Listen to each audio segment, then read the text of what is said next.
Went from bronze 3 to eternity, which of course is the second highest rank in the game. And I did all this basically solo queue because I felt actually teaming up with people made it harder to rank up. So I wanted to share what I think will be good advice for other people trying to rank up to eternity. I'm not saying just by watching this video you're going to hit this rank, but overall what I'm going to say I think will be good in general advice. And then even next season when they're adding a new rank, I think everything I say should still apply. So hopefully there is something to learn from this video.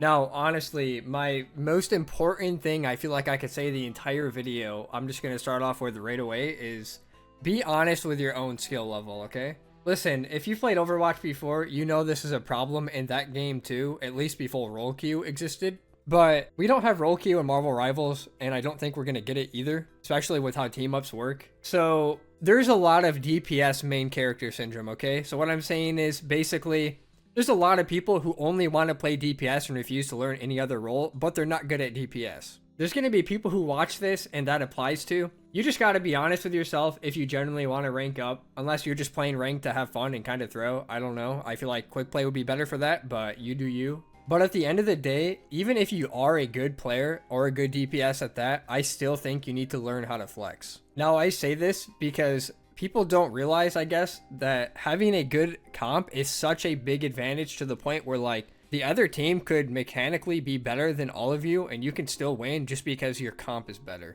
I could not tell you how many games that I lost on my rank up journey just because we had one tank and the other team had two.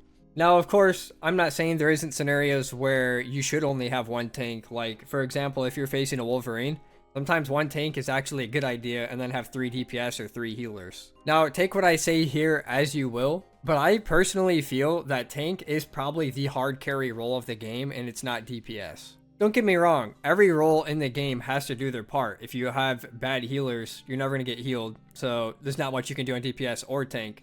If you have bad DPS, then nothing really ends up dying, and you know that's also kind of just a bad game waiting to happen too. But the reason why I think tank is the best is because you set your team up to make plays. When I say that, I mean your supports and DPS all rely on you very hard. Let's say you're a good DPS player or you're a good support player. How many games have you had where you lost, where you feel like you're losing because your tank just made no space or had no pressure the whole game, and there's nothing more you could do outside of that? You just have to hang back and just hope that someone accidentally kills someone because you have no space to actually make a play. So I guess the reason why I'm saying this is, like, honestly, I think if you want to rank up, you should learn how to play tank. Especially because there's so many insta-lock DPS players in the game anyways. You might as well play the role that sets these DPS players up to actually get value. Because even a good DPS player with a bad tank is not going to do that much on DPS. Maybe in the lower rank, sure, but not when it actually starts getting a little harder. Now still, I think at the end of the day, your main goal is to have a good comp in general, so if that means you have to play DPS or healer, you should do that instead. But let's be real, if you're filling and flexing for your team, you're not going to have DPS about 95% of your games. That's just the way it is. I say this too because I really want to stress how important your comp is, because I watched some other guide videos like the one I'm making here, and I even saw one that said it doesn't even matter if you have healers on your team. Okay, don't listen to that advice. I feel like I shouldn't have to say that, and I don't even know why someone would make a video to say that, but if you're not running healers, you're throwing.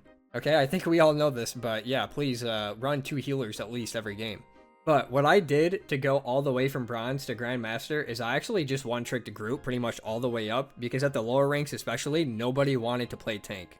And the reason why I choose Groot is because it's really easy at the lower elos to box people in with your walls and just separate them from their team and get free kills. And Groot actually does a lot of damage. I think that's what people haven't really realized yet, is he is definitely like a DPS tank. And if you don't know, on your little walls, when you put those down and you damage somebody near them, the wall will also do damage to them. And it's not even just you who does damage. So say you put the little wall down on a DPS player or support on the other team.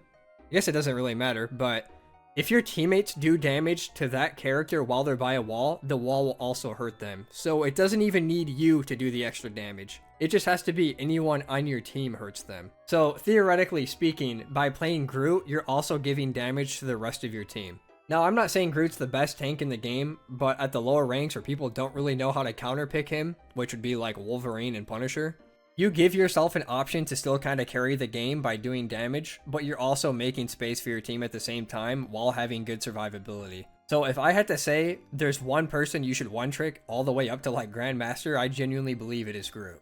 Now, my next big thing is learn the actual good characters of the game. Okay, now let's be real with ourselves. Some characters are better than others. Honestly though, in Marvel Rivals, I do feel like most characters are viable, but there's just some that are really not needed in certain comps and some that are. So let's take Rocket Raccoon for example. Raccoon is probably the worst healer in the game, along with Shark. It's between one of those two. Now, before I have any Raccoon mains in the comment who are like, oh my god, no, Raccoon is not the worst and Shark isn't the worst. Okay, I promise you, once you get up to the ranks where people start knowing how to play the game, when you play Raccoon, unless your team is just a lot better than the other, you just don't really provide a good ult to the team. So let's say you're facing a Luna and a Mantis, and you have Raccoon and a Luna.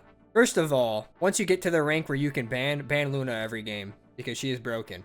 But the real point I'm trying to make here is when people actually start fighting and the ultimates start getting thrown out, the whole idea of support ult is to like use your ults to stop like DPS or tank ults. Because it's no surprise if you've been playing the game at least a decent amount that the support ults in the game are honestly pretty broken. I think Luna has the best ult in the game and Mantis is probably very close to that. And a lot of the fights in this game are honestly decided by which team uses the support ults better. Now say you use Luna's ult. Now let's just say you use a Luna ult to stop a Punisher ult from killing your team. Okay, you just traded one ult for another. That's good and all. And now say the other team also has a Bucky, for example, or Winter Soldier, and he starts again your team. Now, how do you really stop the next ult from killing your whole team when your other support ult is a Rocket Raccoon ult? So you're just giving your team damage, which doesn't really mean that much in this game, to be honest with you. And the answer is really you don't. Like a lot of the ults in this game are hard to stop without support ults. I'm not saying it doesn't happen that you need to have a second support ult like the Mantis, for example, to stop other DPS or tank ults. But you are genuinely making the game so much harder by not learning the characters who are actually good. This is not to say there's no value in a character like Raccoon, for the example we're using. His team up is actually probably one of the best team ups in the game if you have a Punisher or a Bucky on your team, so it's not always a throw to pick Raccoon.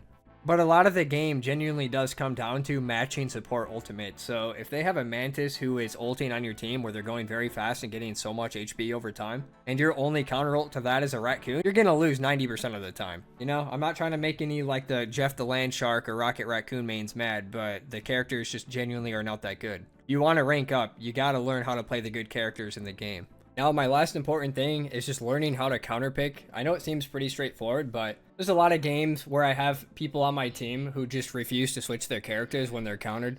So for example, let's say the other team has 3 DPS and they're all melee characters. Why not just like switch to Iron Man, for example, or a Penny to kill Dive if their melee characters are Dive, which most of them are. I've had a lot of games where even without the Hulk team up that makes Iron Man actually really good, I have faced triple melee and just went Iron Man and killed them for free because no one on their team would counterpick me. I know it's a very straightforward thing to say, but there's just a lot of people in this game who clearly one trick and refuse to switch even when they're countered. The whole reason why a game like this, and like Overwatch for example, let you switch characters mid-game is because that's how the game is designed. You're supposed to counter each other. If the other team has a Wolverine that's annoying your tanks a lot, someone should go Magneto and bubble whoever gets grabbed so then they can't die to the Wolverine, you know? I can't sit here and tell everybody what the counter picks are to certain heroes in the game, but I've just had too many people I feel throw games because they refuse to switch off their main character. And that's about all I really have to say. I know it's a kind of relatively short video. If there was like a more detailed one that people wanted me to make, I would definitely make a more detailed one, but it's near the end of the season, so I kind of just wanted to get something out there for now anyways, and then maybe when the Celestial rank comes out, I'll try to make an updated one.